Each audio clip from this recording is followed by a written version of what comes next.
உங்களுக்கு மட்டன் குழம்பு பிடிக்கும்னா இந்த மாதிரி செஞ்சிங்கன்னா இன்னும் ரொம்பவே பிடிக்கும். இதுக்கு வந்து ஒரு ப்ரெஷர் குக்கரில் 3 டேபிள் ஸ்பூன் எண்ணெய் ஊற்றிக்கோங்க. 3 பெரிய வெங்காயம் பொடியாக நறுக்கிங்க, கூடவே கருவேப்பிலை சேர்த்து நல்ல பொன்னிறமாக நறுக்கிக்கங்க. 1 கிலோ மட்டனில் சுத்தமாக கழுவிட்டு 1/4 டீஸ்பூன் செந்தூர் மஞ்சத்தூள், 1 1/2 டேபிள் ஸ்பூன் இஞ்சி பூண்டு விழுது சேர்த்து நல்லா வதக்கிடுங்க. ஒரு கடாயில் 2 டீஸ்பூன் எண்ணெய், 1 டீஸ்பூன் சீரகம், 1 டீஸ்பூன் சோம்பு, 150 சின்ன வெங்காயம், கொஞ்சமாக கருவேப்பிலை, பழமான 2 தக்காளி கட் பண்ணி சேர்த்துக்கோங்க. 1/4 டீஸ்பூன் உப்பும் சேர்த்துக்கோங்க.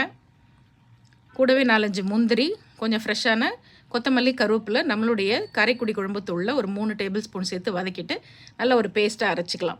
இப்போ வதங்கின மட்டனில் 1 table spoon plain chilli powder சேர்த்துக்குங்க. கூடவே அரைச்ச விழுதும் சேர்த்து நல்லா வதக்கி விட்டுட்டு கொஞ்சமாக தண்ணி ஊற்றி, ஏன்னா மட்டனே நல்லா தண்ணி விடும், அப்படியே ப்ரெஷர் குக்கரில் 2-3 விசில் விட்டு எடுத்து நல்லா தளன்னு கொதிக்க வந்தோன்னே கொஞ்சமாக ஃப்ரெஷ்ஷான கொத்தமல்லி சேர்த்து இறக்குனீங்கன்னா சூப்பரான மட்டன் குழம்பு இட்லி, தோசை, ரைஸ், சப்பாத்தி, பரோட்டா எல்லாத்துக்கும் அருமையாக இருக்கும்.